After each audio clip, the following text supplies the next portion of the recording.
Okay, today we'll be reviewing Powerhouse from Impressions. Hold it. Didn't this game come out about 35 years ago? Yeah. So this review is extremely late. Yeah. Okay, I just wanted to make it clear that we're as capable of dropping the ball as any of these big companies which have products slip by 57 months. Hey, at least we beat the 11th hour. Phew!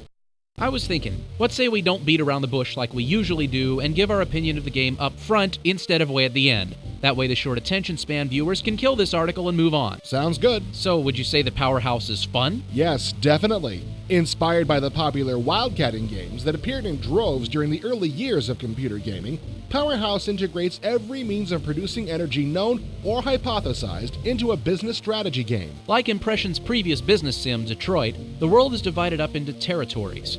Unlike that game where you could build your facilities anywhere you wanted, in Powerhouse you must wait for the UN to grant access to a particular territory. At the outset, only one territory is available, which forces you to directly compete with the other three powerhouses. You make money by building different types of power plants ranging from oil wells to hydroelectric plants. First, you have to hire survey teams to find the best location for the particular type of power plant you want to build.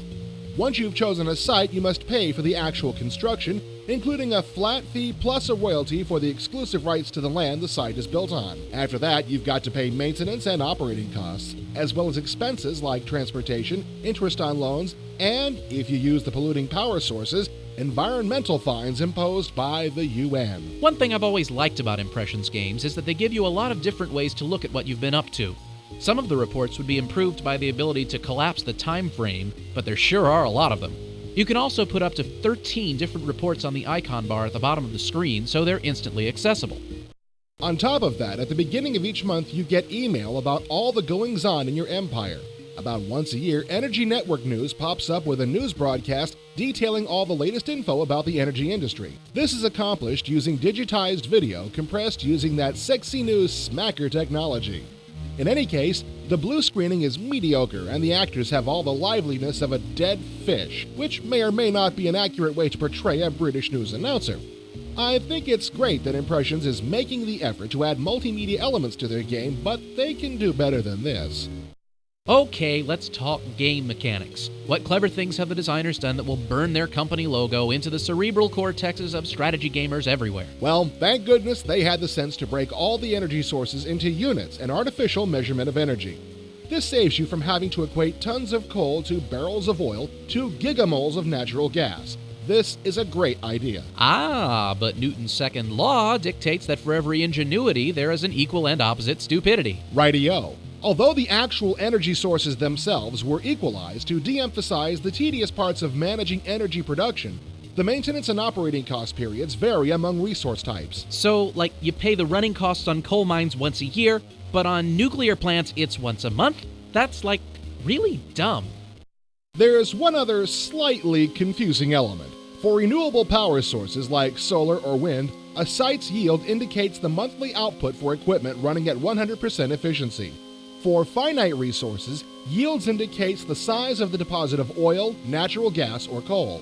The problem is, there's no indication of a monthly output for these finite resources. You've got to build a site to see how much it's going to produce. Another conspicuous absence is a capacity for refineries, indicating how many units of oil they can refine. This becomes troublesome when you start getting cryptic problem site reports. Cryptic? I found out, eventually, by talking to someone at Impressions, that this is an indicator that the refinery can't handle all the oil my wells are trying to transport to it. That makes sense. What other problems is a refinery likely to have? But they could have told you raw materials input exceeds refining capacity or something like that. You know, in, like, English.